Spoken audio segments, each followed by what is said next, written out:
로마서 12장의 말씀입니다.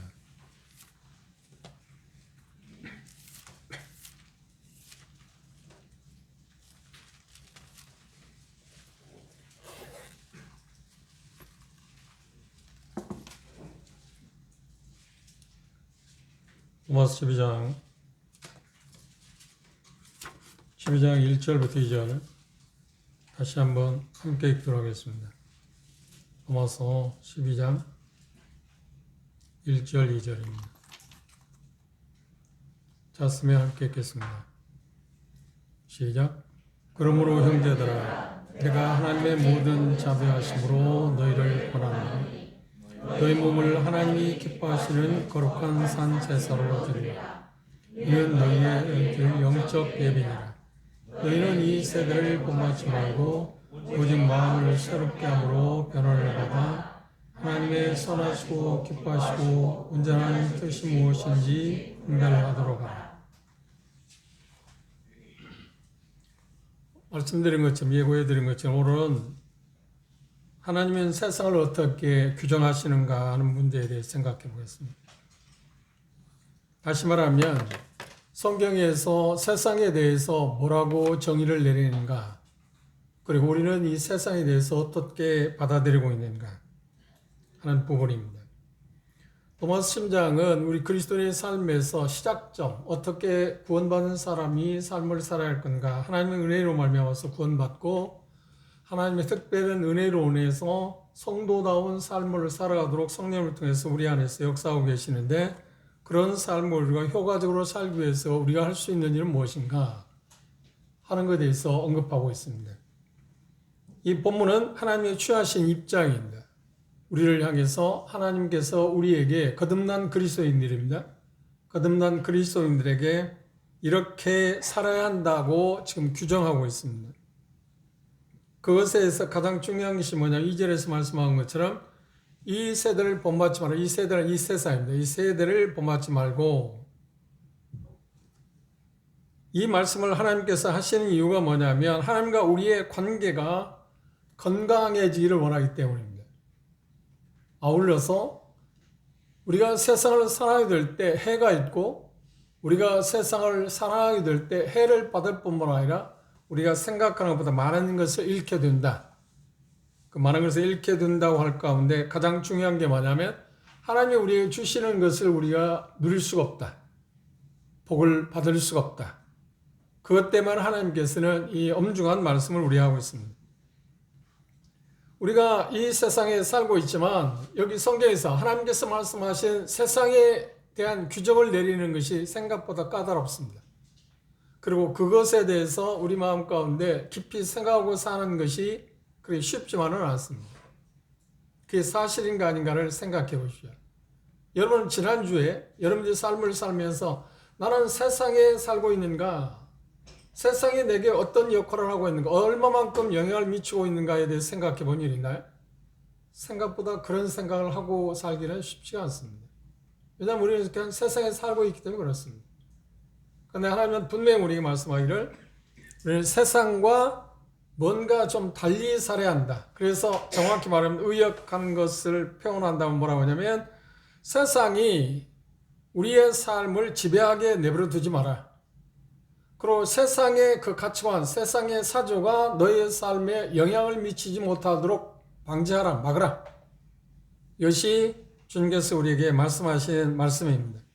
그렇다고 하면 이 본문에서 세상에 대해 이 세대를 본받지 말라고 하시는 이 세상은 도대체 뭘 말할까 하는 것입니다. 저도 이 부분에 대해서 많이 고민하고 하나님께서 제 마음 가운데 이 세상에 대해서 어떻게 가장 쉽게 모든 성도들이 쉽게 마음 가운데 다가갈 수 있도록 도울 수 있을까에 대해서 계속 고심하고 생각했습니다. 정의를 내린다고 하면 생각보다 그렇게 어렵지는 않습니다. 성경에서 말하는 하나님께서 말씀 세상이라고 하는 말은 그리스도와 관계되지 않은 모든 사상들, 그것들을 세상이라고 말합니다. 또 다른 표현하면 하나님께서 말씀하신 말씀과 다른 세상, 다른 세상들, 생각들, 그것들을 세상이라고 말합니다. 세상이냐 아니냐고 하는 척도는 뭐냐면 하나님의 말씀에 따라서 살고 있느냐, 하나님의 말씀이 제시하는 대로 살고 있느냐, 그렇지 않느냐고 하는 문제입니다. 그러면 이 세대를 본받지 말라고 하는 말은 역으로 무슨 말인가요? 하나님의 말씀에 의존하고 하나님께서 말씀하신 대로 살아야 한다.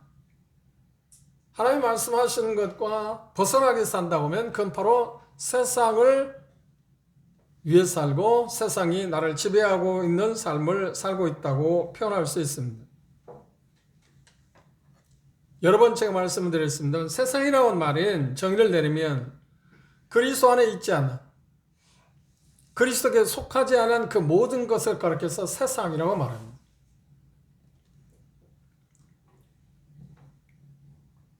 그리고 세상이라고 말할 때 시간적인 면에서 영원한 것이 아닌 일시적인 것에 지배를 받는 것, 일시적인 것이 우리의 삶의 목적이 될 때 그걸 세상적이라고 합니다. 세대를 본받지 말라고 하는 말은 그럼 무슨 말인가요?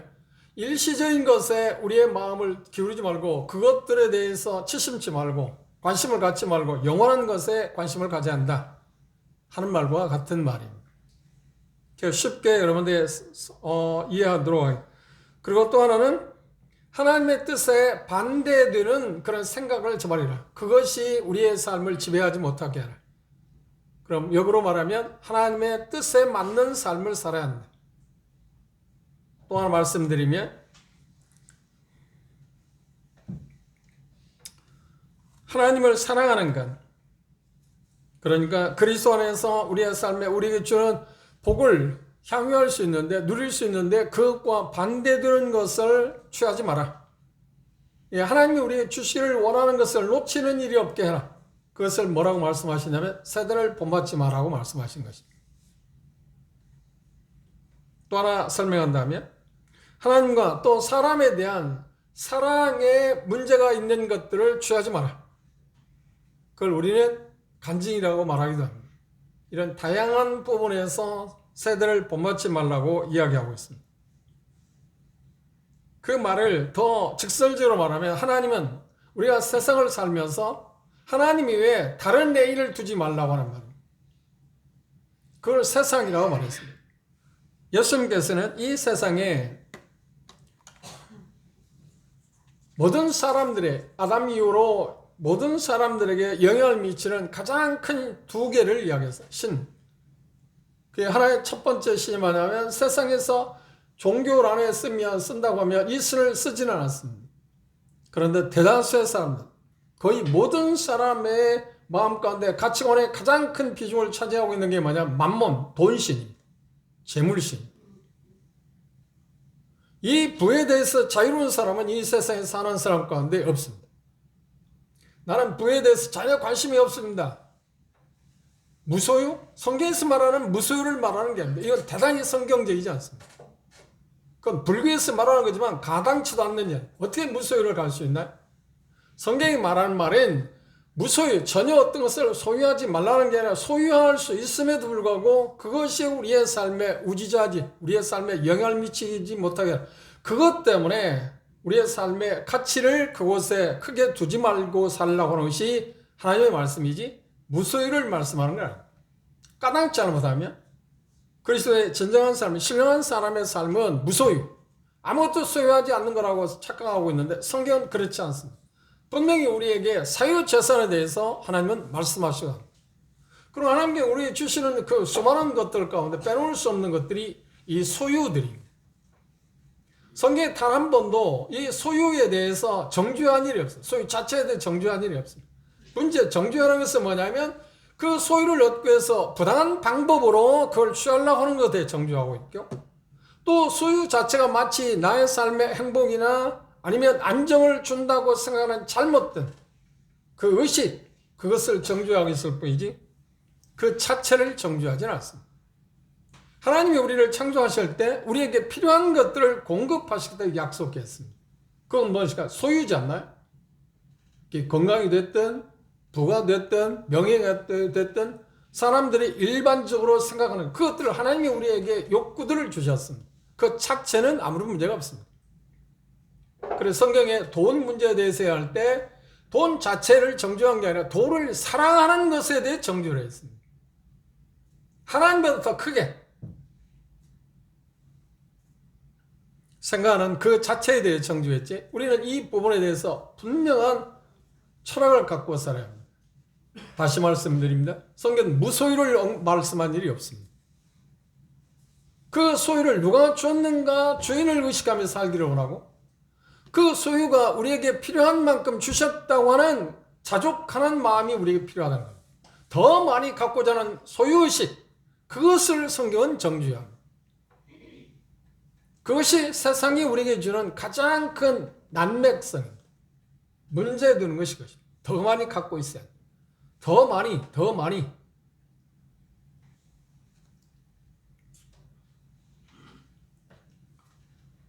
이 세상이란 말이 또 다른 면에서 예수 그리스도에서 이 세상에 재림하시기 전까지 현 세대의 가치 기준에 대해서 말할 때 그걸 세상이라고 말합니다. 그게 어려운 말인가요? 가치 기준은 무엇인가요? 세상의 가치 기준은 우리에게 뭐라고 하는가요? 네가 가지고 있는 너에게 주어진 권위를 뭐라고 해요? 절대로 포기하지 마라. 하나님 뭐라고 말씀하는데 그걸 포기하라. 이 가치 기준에 문제가 있지 않나요? 그것 때문에 우리는 대단히 괴리감에 쌓여 있습니다. 갈등하고 있습니다. 나에게 주어진 분명한 권위가 있음에도 불구하고 그것을 다른 사람에게 섬기는 일 쪽에 합당하게 써야지, 자기 자신이 뭔가 내가 대단한 사람을 생각하게 하기 위해서, 드러내기 위해서, 사람들이 과시하기 위해서 그걸 사용하지 마라.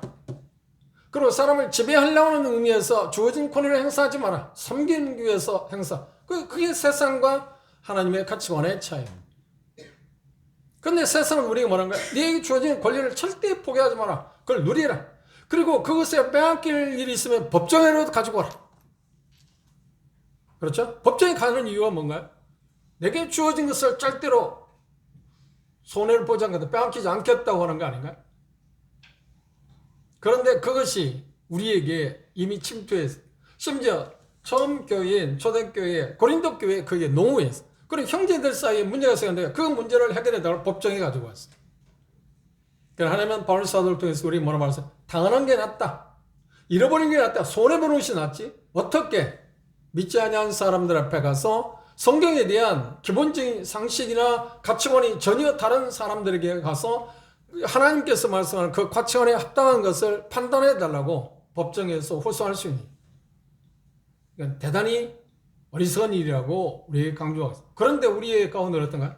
여전히 그게 현실적으로 법정의 문제를 가지고 가기도 합니다.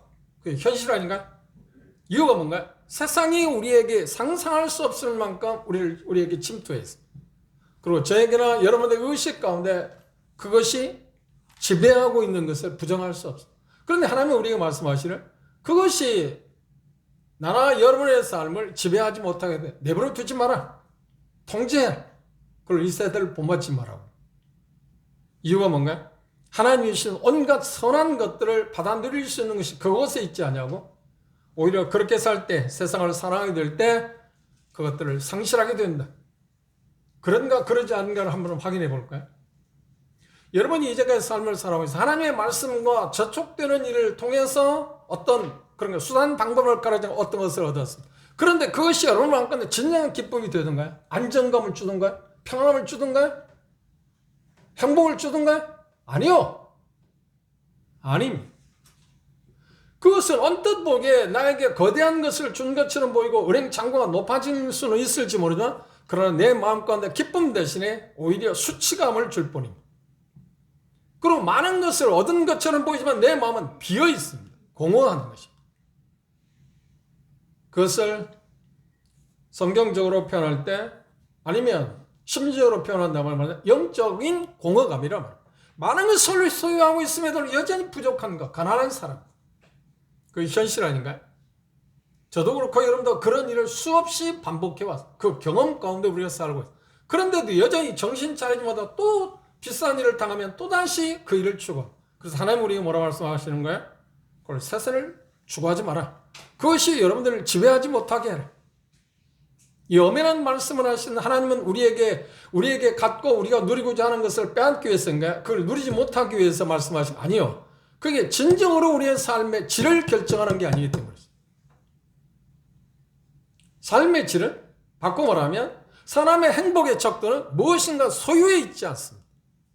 그리고 누가 보면 12장 어리석은 농부의 비유를 통해서 그걸 적실하게 예수 말씀하셨습니다. 그는 어떤 사람이냐? 모든 것을 소유했어요. 얼마만큼 소유했냐고요? 지금 현재 소유한 것이 넘쳐서 더 많은 창고들을 늘려 지을 상황에 입각했어요.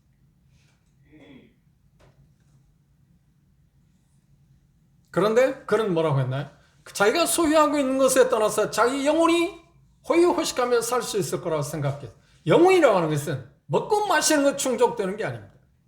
우리 육체는 먹고 마시는 게 필요합니다. 그러나 영혼은 먹고 마시는 게 충족되는 게 아닙니다. 하나님은 우리에게 뭐라고 말씀하신가요? 영혼은 하나님의 말씀에 의해서 하는 것입니다. 물질적인 것에서 우리는 절대 행복을 누릴 수 있는 게 아닙니다. 그게 필요하기는 필요합니다. 하나님은 우리에게 필요하다고 말씀하셨어요. 필요 없다고 말씀하신 게 아닙니다.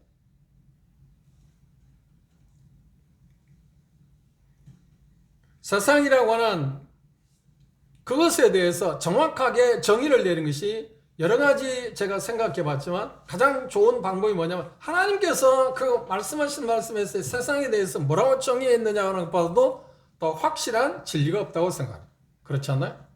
누가 말한 것, 어떤 사람이 이렇게 말한 것, 그게 중요한 게 아니라 그것에 세상에 대해서 하나님은 뭐라고 말씀하시냐고 하는 정확한 정의를 내는 것을 우리가 찾아보면 된다고 생각합니다.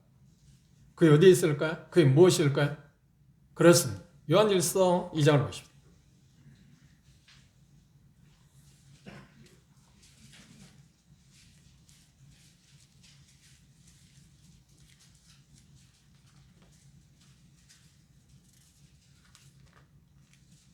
요한일서 2장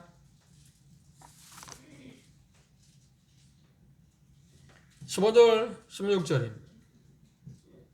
17절 읽겠습니다. 이 세상이나 세상에 있는 것들을 사랑치 말라. 세상이나 세상에 있는 것들, 세상과 세상에 있는 것들의 차이를 말했습니다.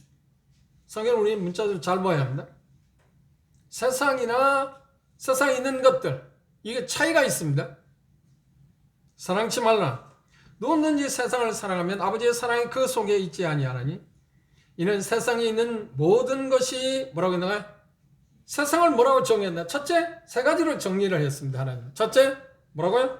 육신의 정욕. 둘째, 안목의 정욕. 셋째, 이생의 자랑이다. 이것들은 다 아버지께로 쫓아온 것이 아니고 세상으로 쫓아온 것이다. 17절, 이 세상도 그 정욕도 지나가되 오직 하나님의 뜻을 행하는 이는 영원히 거한다. 하나님은 이 말씀에서 세상을 정의를 내리기를 딱 세 가지로 간략하게 정의. 뭐라고요? 첫째, 육신의 정욕이다. 그 다음 두 번째, 안목의 정욕이다. 셋째, 이성의 자랑이다.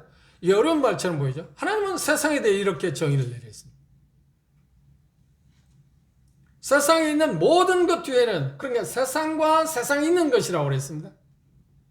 세상은 어떤 면에서 주인공이라고 하면 세상에 있는 것들은 뭔가 그 주인공 우리에게 주는 부산물들입니다. 그래서 세상 자체에 대해서도 우리가 사랑하지 말아야 할 뿐만 아니라 세상에 우리에게 주는 그 부산물에 대해서도 욕심내지 마라. 그것에 흥분되지 마라. 그것에 우리의 마음을 빼앗기지 말라고 말합니다. 그걸 정상적인 것은 우리가 취해야 합니다. 취하지 말라는 게 아닙니다. 그 문제는 무엇인가요? 그 취하기는 취하는데 적법하게 하나님의 말씀에 입각해서 하나님의 뜻에 입각해서 그걸 취하지 않고 다른 방법으로 그걸 취한다고 하는 것입니다. 이것이 우리에게 있어서 문제입니다. 이 말씀을 잘 보십시오. 다시 한번 이 말씀을 읽어보십시오. 조심스럽게 생각하십시오. 뭐 어떤 것을 찾기 위해서 하냐면 여기 말씀에 보면 세상과 사랑이라는 단어가 몇 번 쓰여 있는 걸 보십시오. 다 그걸 생각하면서 다시 읽어봅시다. 15절, 이 세상이나 세상에 있는 것들을 사랑치 말라. 누구든지 세상을 사랑하면 아버지의 사랑이 그 속에 있지 아니하느니. 사랑이라는 단어가 몇 번 나옵니까? 두 번 나와요. 세상이라는 단어는 몇 번 나온가요? 세 번 나와 있습니다. 3대 1로 나왔습니다. 이 말씀이 지금 요한사도는 성령을 통해서 우리에게 말씀하시는 것은 뭐냐면 우리의 사랑이 세상과 세상적인 것, 그리고 그것이 세상이 우리에게 주는 부산물, 그것들입니다. 그것들에 대해서 우리에게 여기 표현하고 있는 것은 뭐냐면 세상과 세상이 제공하는 모든 것과 하나님과 하나님이 제공하시는 모든 것 둘 사이에 뭐가 문제가 있다고요? 경쟁을 벌이고 있다는 것입니다. 그래서 사랑이라는 단어하고 세상이라는 단어를 3대2로 지금 이야기하고 있습니다. 다시 말씀드립니다. 세상과 세상이 제공하는 모든 것, 지금 바울사도는 로마 12장에 세대를 본받지 말라는 것은 무엇인가요? 그것입니다. 바로 세상과 세상이 주는 것들, 그것들에 크게 관심을 두지 말라. 반대로 사랑에 대해서 여기 표현 가운데 하나님과 하나님이 제공하시는 모든 것, 그것이 지금 우리의 삶 가운데 가축전을 벌이고 있습니다. 그걸 또 간략하게 정리한다면 돈신하고 만문신하고 하나님하고 누구를 의존할 거냐, 누구를 의지하며 살 거냐 하는 것입니다. 그러면 이 세대를 본받지 말라고 하는 말은 무엇인가? 이 세상이 주는 그 돈신, 만문신이 우리에게 주는 것을 혜택을 받으려고 생각하지 말고 하나님이 우리에게 필요한 것을 공급하신다는 우리의 공급자들은 하나님을 의지하며 살아야 한다는 말입니다.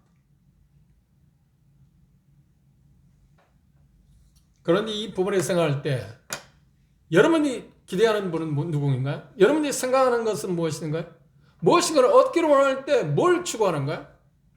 우리의 삶에 진정한 공급자, 선한 것을 공급하시는 그 하나님을 기대하는가요? 아니면 우리의 수단 방법을 가리지 않고 세상과 세상이 주는 것들에 대해서 우리는 관심을 갖고 있는가요? 부정할 수 없는 것이 무엇인가? 후자 아닌가요? 우리는 하나님을 잘 바라보지 않습니다. 세상이 주는 것이 훨씬 화로 보입니다. 그런데 왜 그럴까요? 이거는 그 세상의 배후에 누가 있냐면 사단이 있습니다. 그런데 그것들은 대단히 호화스러워 보입니다. 마치 무지개빛처럼. 그래서 우리를 현혹합니다. 아담이 그랬고 그 위에 모든 우리의 인류의 조상들이 그랬고 우리 후대 주님이 더 되신다면 우리의 후대 사람들 똑같을 것이다. 그리고 그 중간에 살고 있는 우리도 역시 세상과 세상이 주는 것들에도 우리는 매료당하고 있습니다. 왜요? 그건 대단히 매력적으로 보이기 때문에 그렇습니다. 하나님 뭐라고 말씀하시면 그러나 그건 일시적이다. 그러나 그건 환없게 보이지만 궁극적으로 우리의 삶을 충족시킬 수 있는 게 아니다. 그런데 우리는 반기를 듭니다. 아니요. 그렇지 않습니다. 하나님 말씀하신 건 부당한 것 같은데요. 그 가운데 우리가 부당하다고 생각하는 것이 뭐든가 여기 보면 첫째, 구성하고 있는 요소가 세상과 세상이 우리에게 주는 그 구성 요소가 뭐라고 세 가지로 이야기했어요. 첫째, 육신의 죄. 육신의 정욕이라면 느끼고자 하는 욕망이.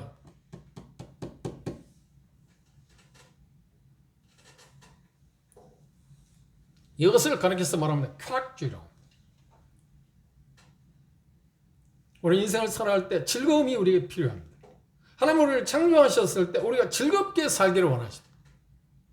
하나님 우리를 창조하신 첫 번째 목적이 뭔가요? 하나님을 영원롭게 하고 하나님이 주신 것을 우리는 즐기는 길을 위해서 하나님 우리를 창조하셨어요. 즐거움, 그걸 빼놓을 수 없는 것입니다. 그런데 문제는 뭐냐면 무엇을 통해서 누구를 통해서 그 즐거움을 누릴 거냐 하는 데 차이가 있습니다. 주어, 주체. 세상과 세상이 주는 것에 의해서 즐거움을 누릴 거냐 아니면 하나님이 공급하시는 것에 의해서 즐거움을 누릴 거냐는 그 차이점. 세대를 본받지 말라는 건 뭔가요? 바로 세상과 세상이 주는 것에 의해서 즐거움을 누리려고 하지 마라. 그것을 결론적으로 말하면 쾌락주의입니다. 그리스도인의 삶은 쾌락이 아닙니다. 기쁨이지. 쾌락과 기쁨의 차이는 무엇인가요? 일시적인과 영원한 것의 차이도 있고요. 진정한 즐거움과 일시적인 즐거움의 차이라고 우리가 이야기할 수 있습니다. 어려운 이야기인가요? 대단히 제가 쉽게 지금 여러분에게 설명하고 있습니다. 그리고 여러분들의 마음 가운데 부정할 수 없는 지금 치부를 저 자신의 마음도 마찬가지로 치부를 드러내고 있습니다. 우리는 즐거움을 누리기 위해서 하나님을 바라보는 거예요. 세상과 세상이 주는 것들을 우리는 추구하고 있는 거예요. 바라보는 거예요. 어느 쪽입니다. 양심적으로 하나님 앞에 이 시간에 양심 선언을 해보십시오. 나는 이제까지 하나님이 내게 주는 것에 의해서 즐거움을 추구해 왔는가? 아니면 세상과 세상이 주는 것에 의해서 즐거움이 그곳에 있다고 생각하고 살아왔는가? 어느 쪽? 전부와 전부는 아닙니다. 우리는 많은 부분에 있어서 어떤 형제자매들은 하나님을 의존하면서 하나님이 주신 것에 즐거움을 누리는 사람이 있을 것입니다. 그리고 어떤 형제자매들은 많은 부분에 있어서 세상과 세상이 주는 것에서 즐거움을 누리는 사람이 있을 것입니다.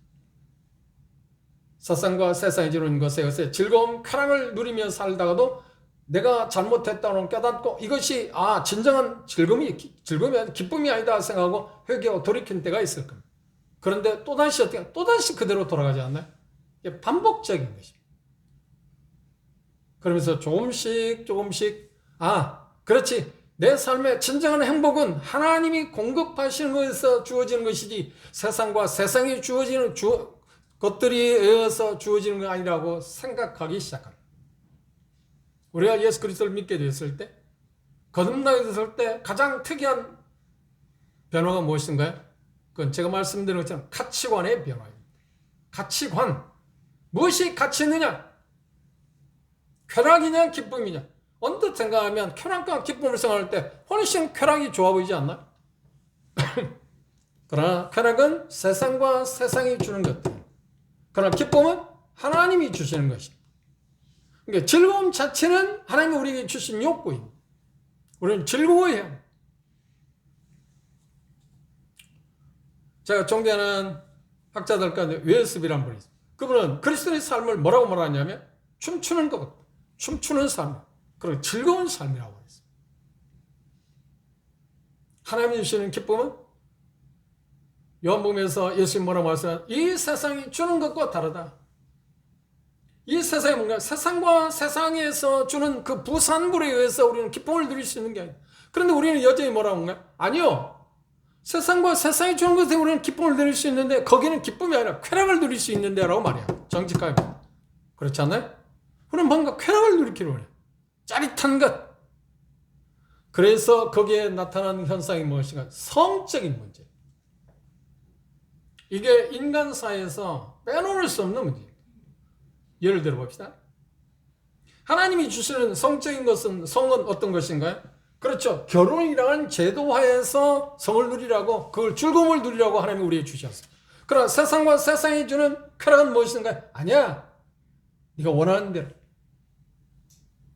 그것과 하나님이 말씀하는 무관하게 네가 생각하는 대로 혼이 정상화됐든 뭐든 부정한 방법이 됐든 쾌락을 느끼면 돼. 그것이 세상과 세상이 주는 것들. 그런데 이 세상에 지금 만연해 있지 않나요? 심지어 우리들에게까지.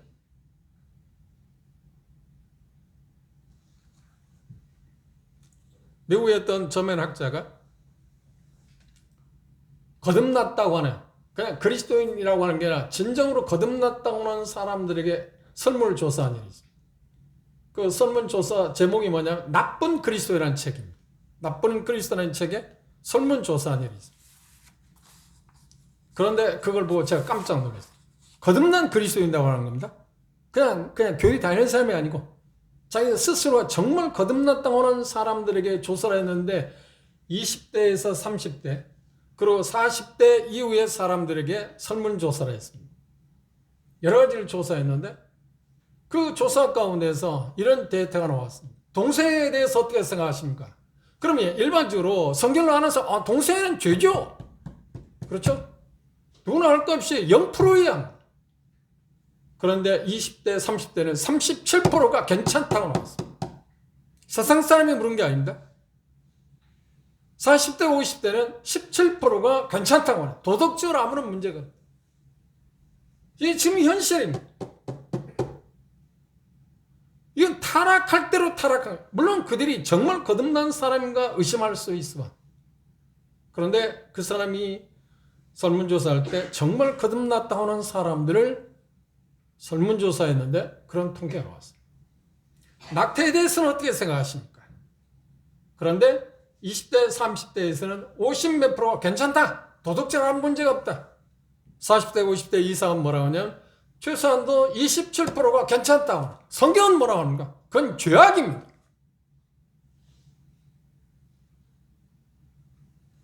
무서운 죄악입니다. 이렇게 세상은 우리에게 엄청난 부분에서 마치 밀물이 몰려오듯 우리를 지금 잠식해가고, 바울 사도가 말하는 뭔가, 그것이 더 이상 너에게 잠식하도록 밀어오지 못하도록 말아. 그래서 이 세대를 본받지 말라고 말했습니다. 나도 여러분들 이것에 완전히 노출된 상태에서 살고 있습니다. 또 하나 예를 들까, 부에 대해서 생각해. 우리는 돈을 열심히 벌어야 합니다. 그렇죠? 열심히 벌어야 합니다.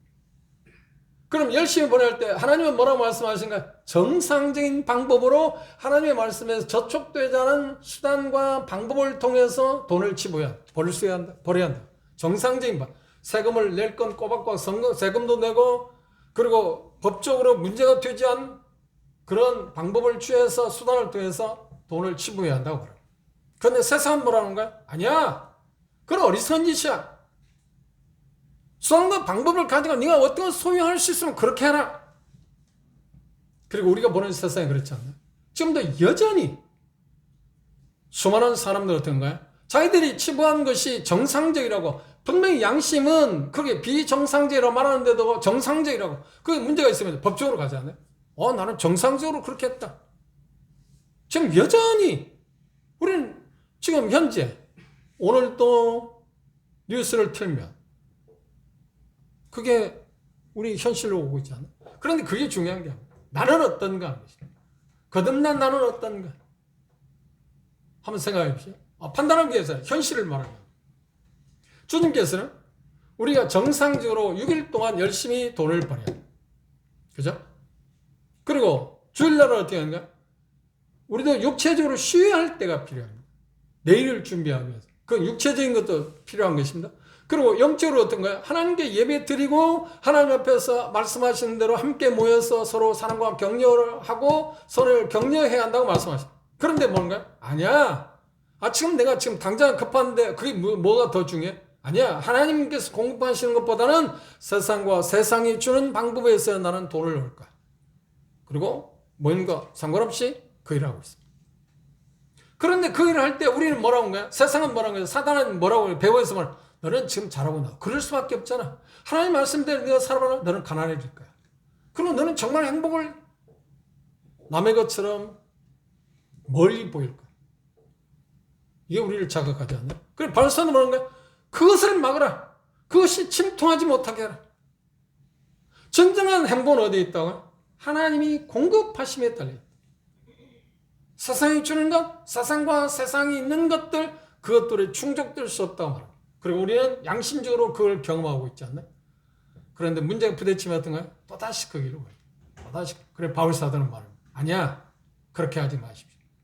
세상이 여러분이 주고자 하는 세상과 세상이 주고자 하는 것들을 뭐라고요? 받아들이지 마라. 그게 여러분들의 마음을 지배하지 못하게 하라. 억압하지 못하게 하라. 그래서 세상을 본받지 말라고 말씀하셨어요. 이유가 뭔가? 그게 진정한 삶이 아니니까. 그리고 그것이 얻은 것처럼 보이지만 언젠가는 다 잃어버릴 거니까. 왜 후회할 수밖에 없는 것을 그걸 우리는 추구해야 하는 거야? 종종 잡힐 듯 하는데도 잡을 수 없는 걸 뭐라 신기루 같다고 하잖아요. 아지랑이라고 하잖아요. 근데 우리의 삶은 하나님이 주신 것 외에 세상과 세상이 주는 것들은 뭐냐면 어떤 면에서 정확히 보면 어떤 면에 잡았다고 생각할 수 있어요. 그런데 정확히 보면 잡았는데 결국은 어떻게? 다 빠져나가는 것입니다. 결국은 내게 남는 게 없습니다. 결국은 나게 남는다. 그래서 예수 하나님 말씀하십니다. 그렇게 살면 안 돼요. 뭔가 삶을 남기 위해서 남기기 위해서 삶을 살아야 하는데 결국 나봤다고 생각하지만 얻었다고 생각하지만 결국 갯사람은 아무것도 없는 상태. 지난 수요일 날 때 말씀드렸습니다. 그것이 신뢰가 하나 있다면 롯이라는 사람입니다. 롯은 소돔에서 누구보다 부럽지 않게 잘 살았어요. 명예도 있었죠. 부도 있었죠. 부족한 게 없어요. 소돔 사람을 그를 재판장으로 생각하고 어떤 어려움이 있을 때 와서 계속 도움을 요청한 사람. 그런데 그 아버지 아브라함 어떤가요? 좀 거기 소돔에서 멀리 떨어져 있는 목초지에서 장망치고 산 비교할 때 형편없는 사람입니다. 여러분 생각해 보십시오.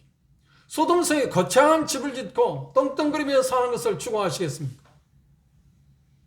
들판에서 비바람이 치는 들판에 거처할 수 있는 건 천막인데 그곳에서 삶을 살수 어느 쪽을 선택하시겠어요? 저도 양심적으로 생각한다면 소돔에 사는 노처럼 살고 싶어요. 그것이 우리의 생각 아닌가요? 그런데 중요한 것은 그렇게 하지 마라. 왜? 그것은 영원히 지속될 수 있는 한때뿐이다. 한때뿐이다.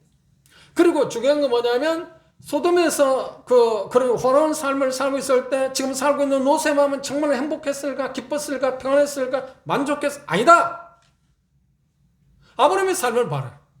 그런 목초지에서 양을 키우고 살고 있지만 그런 행복하다. 만족하다. 기쁘다. 어느 쪽을 선택하시? 근데 세상은 뭐란 게 보여지는 것에 가치관을 두고 싶어. 내면이 중요한 게 아니야. 세상은 그렇지 않나? 보이는 것.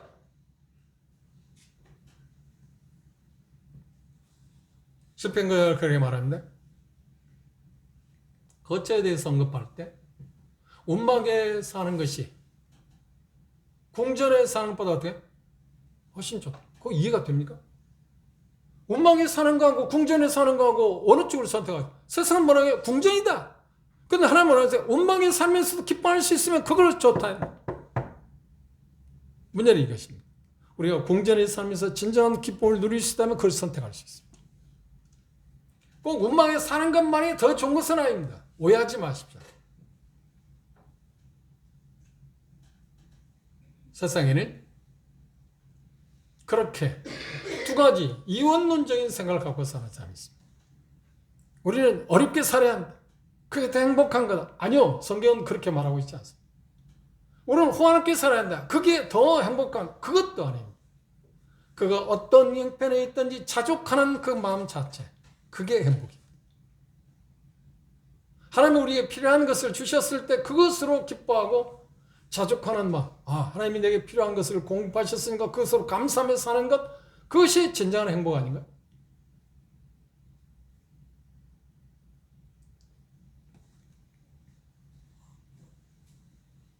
진정한 부의 가치는 어디에 있을까요? 세상은 이렇게 세상과 세상이 주는 것들은 부의 척도를 뭐라고 해요? 얼마나 많이 소유하고 있느냐 갖고 이야기합니다. 그렇죠? 10억 가진 사람하고 1억 가진 사람과 누가 부자입니까? 세상은? 그렇죠. 10억 가진 사람입니다. 10배의 재산을 더 많이 갖고 있기 때문에.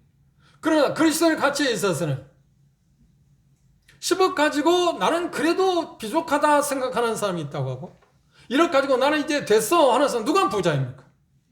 그렇습니다. 1억을 갖고 나는 됐다고 생각합니다. 그럼 누가 가난한 사람입니까? 10억 가지고 나는 지금도 더 가져야 해. 그건 가난한 사람 아닌가요? 우리의 사람의 욕망은 끝이 없습니다. 그래서 바울 사도는 그렇게 말합니다. 하나님이 우리의 필요한 것을 공급하신 것에 자족하는 마음을 갖고 있으면 경건의 큰 유익이다. 바울 사도가 지금 로마 12장에 말하는 세 달을 본받지 말라는 것은 바로 그것입니다. 하나님이 우리에게 필요한 것을 공급해 주실 거고 주셨으니까 그것으로 기쁘게 생각하고 감사해라. 바꿔 말하면 부의 척도에 대해서 나 스스로가 조절할 수 있는 어떤 제한을 두고 있어야 한다. 그 말은 무슨 말이냐면 내가 5천만 원을 갖고 있는데 나는 5천만 원이 됩니다. 나는 1억을 갖고 있는데 하나님이 지금 주시다는데 나는 1억 원이 됐습니다. 나는 10억, 20억을 기대하지 않습니다. 지금 현재 내가 필요한 것을 하나님이 주셨으니까. 이 마음을 갖는 것은 생각보다 어렵습니다. 저도 오랜 세월 동안 시행착오를 통해서 그걸 조절할 수 있는 마음을 조금씩 배웠습니다.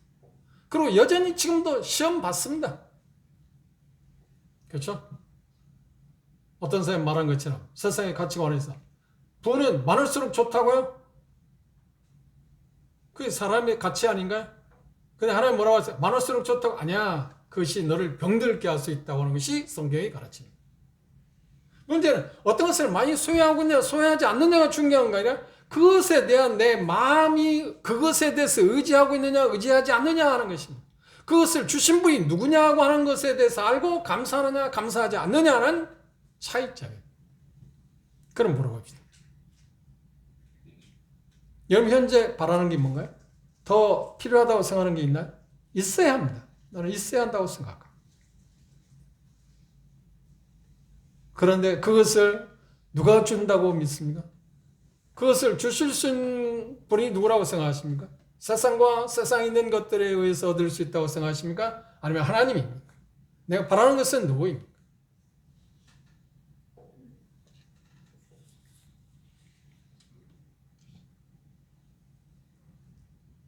세상을 구성하는 세 가지 요청 가운데 두 번째, 안목의 적용이 있습니다. 안목이란 뭐예요? 안목의 적용은 갖고자 하는 욕망. 육신의 적용을 느끼고자 하는 것입니다. 느끼고자 하는 것입니다. 안목의 적용은 뭔가요? 갖고자 하는 것입니다. 이걸 물질주의라고 말합니다. 물질주의. 육신의 적용은 뭐라고 했나요? 쾌락주의라고 했습니다. 물질주의는 지금 만연해 있습니다. 세상이 주는 것이 물질주의가 만연해 있기 때문에 거듭난 우리들조차도 이 세상에 살면서 그것을 더 갖고자 합니다. 그리고 골로새 기자는 탐심을 뭐라고 했나? 우상숭배라고 했습니다. 탐심은 뭔가? 더 갖고자 하는 것. 나는 아직도 부족합니다. 더 가져야 합니다 하는 것을 뭐라고 해요? 탐심. 그건 우상이라고 그랬습니다. 우상을 정의를 성경은 뭐라고 내는가? 하나님보다 다른 것을 앞세우는 것, 우선시하는 것을 우상이라고 말합니다.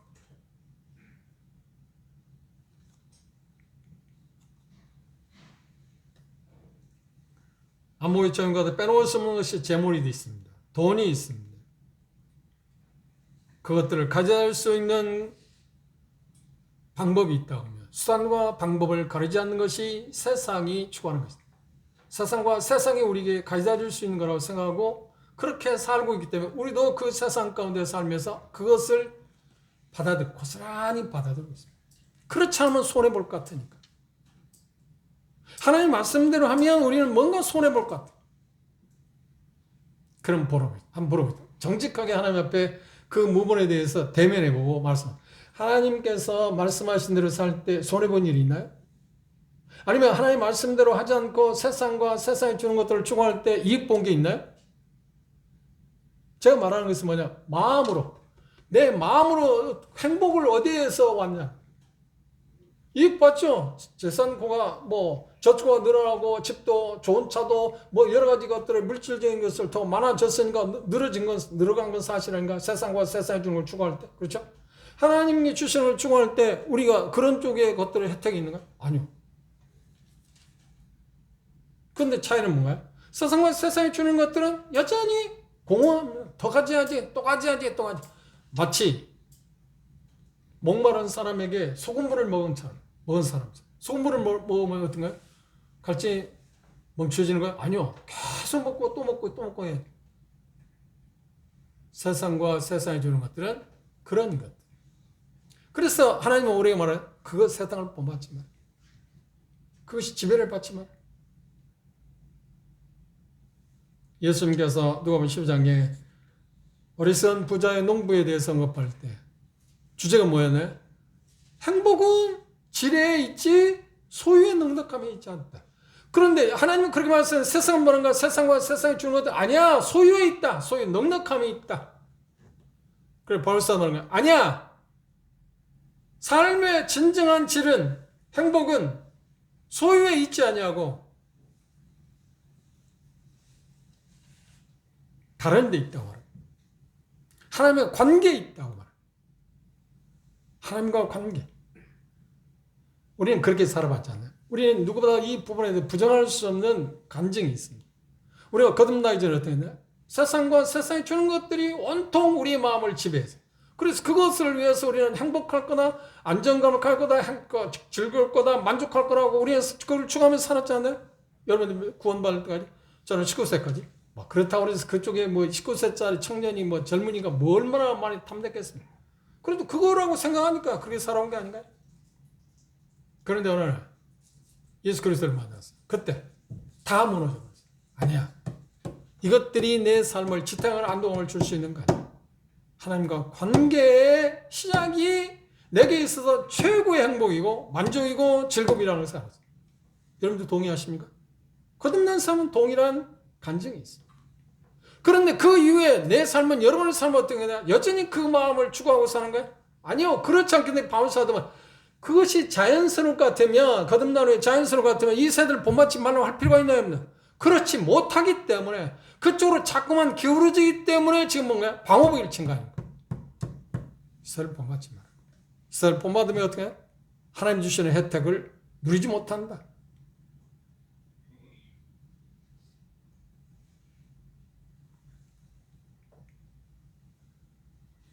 여러분이 필요한 것들을 어디서 찾고 있습니까? 여러분이 필요한 것들을 누구를 통해서 공급받을 있다고 생각하십니까? 이게 오늘 나는 여러분이 물어야 할 질문입니다. 나는 누구를 바라보고 있는가?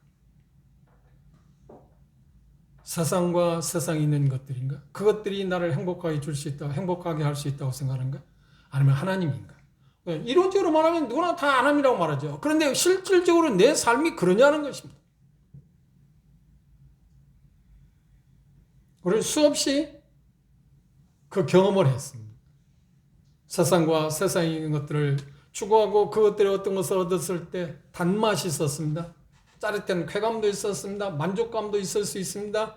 성취감도 받을 수 있을 것입니다. 그런데 그게 지속되지 않지 않나요? 잠시 깜빡할 사이에 그 마음은 사라져버려요. 그리고 또다시 공허 가운데 사로잡지 않아요. 더 대합니다. 더 누리합니다. 더 차지합니다. 더 큰 것, 더 좋은 것을 향해. 그런데 하나님 주신 것들에 대해서 우리가 마음을 채웠을 때 어떤가? 더 많이, 더 걷다, 더 어떤 거, 더? 아니요. 하나님 감사합니다. 하나님 감사합니다. 감사는 어디에서 나온 거야? 진정한 행복에서 나온 게 아닌가? 진정한 욕구가 채워졌기 때문에 감사한 게 아닌가요? 그런데 않는데 여러분 감사한 일이 있나? 잠시 우리는 예배 시간에 예수 그리스도께서 십자가의 사역을 통해서 우리에게 준 최고의 영적인 행복을 주셨기 때문에 우리는 감사하는 거 아닌가요? 그것 때문에 우리는 그분을 찬양하고 예배하는 거 아닌가요? 세상과 세상이 주는 것들에 의해서 여러분들 충족되기 때문에 그런가요? 참 미묘합니다. 세상과 세상이 주는 것들을 받았을 때 우리는 감사한 마음이 없어요. 감사해봤네? 왜 감사한 마음이 없나요? 아직 차지 않았기 때문에. 아직 차지 않았기 때문에. 더 어디하잖아? 더 누리하잖아? 더 채워야 하잖아? 우리 영광 끝이 없습니다. 우리가 세상을 살아갈 때, 부에 대해 생각할 때 척도를 정하는 게 필요합니다. 나는 1억 원 갖고도 하나님 주셨으니까 만족하겠다 하는 생각, 그건 부자입니다. 그런데 10억을 갖고도 나는 여전히 부족하다, 그건 가난한 사람입니다. 여러분 영적으로 가난한 사람입니까? 부유한 사람입니까? 다른 표현하면 나는 그 하나님 주신 것들에 감사하십니까? 아직도 감사가 못하십니까? 더 채워져야 합니까? 그렇다면 나는 여전히 세대가 세상이 여러분을 지배하고 있습니다. 척도는 무엇인가요? 내가 세상에 지배를 받고 있는가 아닌가 척도는 뭔가요? 하나님이 주신 것에 대해서 정말 감사하구나. 지금 현재 것에 대해서 감사하고 있는가? 아직도 부족하다고 뭔가 부족합니다. 뭔가 지금도 모자라는데요? 감사가 없다고 하면 나는 세대가 나를 지금 지배하고 있습니다. 그것이 나를 지금 집요하게 짓누르고 있습니다. 그래 발봉치고 있잖아요. 그거 벗어나고 싶어서요.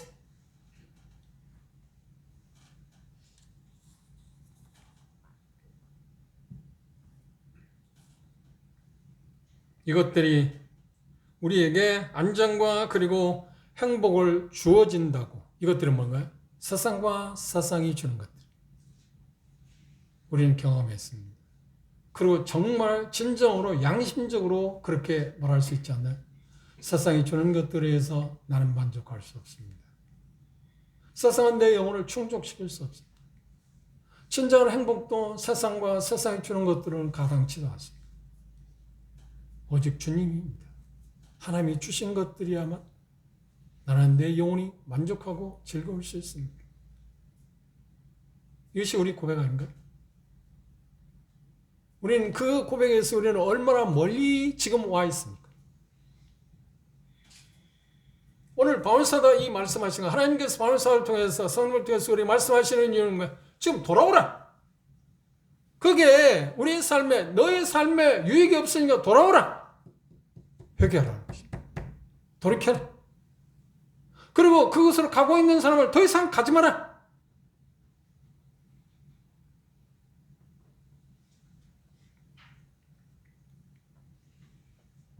그런데 세상과 세상이 주는 것들은 그것들이 우리에게 안정을 줄 수 있다고, 행복을 줄 수 있다고 약속하고, 그 결과는 무엇인가? 쾌락, 소유, 그리고 주의를 충분히 우리가 얻을 수 있다고 생각합니다. 그 배후에 누가 있다가? 세상의 주인인 배우자가 누구라고? 배우가 누구라고? 사단. 집요하게. 그런데 사단이 가장 잘 쓰는 최고의 수단이 뭔지 아세요? 요한 8장에 예수님 그렇게 규정했어요. 그런 거짓말쟁이다. 그런데 우리는 그 거짓에 그렇게 속고 있습니다. 진리 되신 예수님 말씀하신 말씀은 진리인데 그 진리보다는 이 거짓에 우리는 속고 있다. 그래 한두 번 속은 게 아니잖아요. 근데 또 속아요. 왜요? 우리 본성이 그렇기 때문입니다. 죄성. 그래서 우리는 반드시 죄성을 이길 수 있는 힘이 필요해요. 그 성령님의 능력이 아니고서는 가능하지 않습니다. 부활하신 성령이 하나님을 예수 그리스도를 죽음과 다시 살리신 하나님의 능력이 아니고서는 그걸 이길 수 있는 힘이 없습니다. 그래서 우리는 그분의 도움을 바라요. 그분의 도움이 없이 궁극적으로 우리는 이 세상을 이길 수가 없습니다.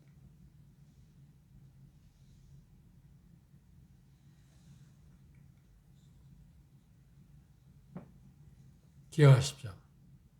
이 세상이 말하는 안목의 정욕, 육신의 저도 안목의 정욕, 이생의 자랑, 이 세 가지가 우리에게 쾌락, 소유, 지위를 얻게 할 거라고 속이고 있는 그 거짓말에 속지 맙시다. 더 이상 속지 마십시오. 그러니까 다른 표현을 한다면 이 세상을 본받지 말라는 말을 말하는 사단의 거짓말에 현혹당하지 마라. 그것에 너 자신을 내어주지 마라. 왜? 그건 허무하니까. 가치가 없으니까.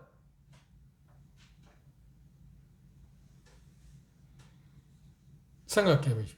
여러분들이 열심히 일해가지고 뭔가 얻었는데 그게 쓰레기장에 보낼 수밖에 없는 거라고 하면 그걸 위해서 뭔가 투자하겠습니까? 시간을 내겠습니까? 안 하잖아요. 그 예수 하나님 말씀하신 거예요. 그것들은 다 세상이 주는 것들은 쓰레기장에 버릴 것이다. 폐기침을 할 거다. 그런데 왜 그것에 매달리나? 그것으로 마음이 끌려가느냐? 그렇지 마라. 그거 얼마나 합당한 말씀입니까? 우리 얼마나 사랑하시면 우리의 삶의 유익을 위해서 이 말씀을. 그런데 우리는 자꾸만 저항하는 거예요. 아니요. 하나님 그 무슨 말씀을 하십니까? 그렇게 살면 세상에도 뒤처질 텐데요. 그렇게 살면 세상에 어리석다고 말할 건데요. 너 힘이 있는데 그 힘을 쓰지 말라고 세상 뭐라 너 힘 있어야 힘을 쓰라고 하잖아. 그러나 주님 말은 너 힘이 있는데 그 힘을 다른 사람의 유익한 쪽으로 쓰라. 그렇지 못할 때는 그걸 조절하라. 그때 우리는 어떤 갈등을 느껴요? 아니요. 내게 준 힘인데 하나님이 주신 거 아닙니까? 그런데 왜 이걸 쓰지 말라고 합니까? 왜 주장하지 말라고 합니까? 당연히 주장해야죠. 하나님 뭐라 말씀하세요? 세상은 그렇게 말합니다. 나는 말은 아니야. 그건 주장하는 자세가 아니야. 내가 주어진 것, 우리가 노력해서 얻은 그것 갖고 우리는 과시하기 위한 게 아닙니다. 그건 세상으로 과시하나? 네가 얼마나 잘난 사람이지? 네가 얼마나 똑똑한 사람이지? 얼마나 영향이 있는 사람이지? 그걸 향해서 우리는 가고 있잖아. 세상은 그걸 추구하니까 세상이 갖추고 많이 갖고 멋있과 권좌에 오르면 그게 대단히 위대한 사람이지 않나요? 세상 그렇지 않나요? 근데 주님 뭐라고 그래요? 아니야. 사람을 섬기는 사람들이 위대한 사람. 이 가치관의 문제가 있어요. 결론적으로 이 세대를 본받지 말라는 무엇입니까? 하나님의 가치관에 따라 살아야지. 세상의 가치관에 따라서 그것이 세상의 가치관의 지배를 받지 말라는 거지. 오늘 하나님께 물어봅시다. 우리 자신을 물어봅시다. 나는 누구를 의존하고 있는가? 내가 세상과 세상이 주는 것들에 대해서 내가 그걸 추구하고 살았을 때 내가 누렸던 게 뭔가? 양심적으로 생각해. 내가 누렸던 게 뭔가? 행복이었나? 안정감이었나? 안도감이었나? 기쁨이었나? 감사함이 있었나? 아니요. 없었습니다. 그게 정직한 고백 아닌가요? 부족하지만 세상에 내놓을 수 있는 건 아니지만 하나님이 주신 것에 대해서 우리가 기뻐할 때, 감사할 때 어떤 거예요? 내 마음에 만족했지 않나요? 평안했지 않나요? 기쁨이 있었지 않나요? 그래서 예수 말씀해요. 내가 주는 기쁨은, 내가 주는 평안은 세상이 주는 것과 다르다.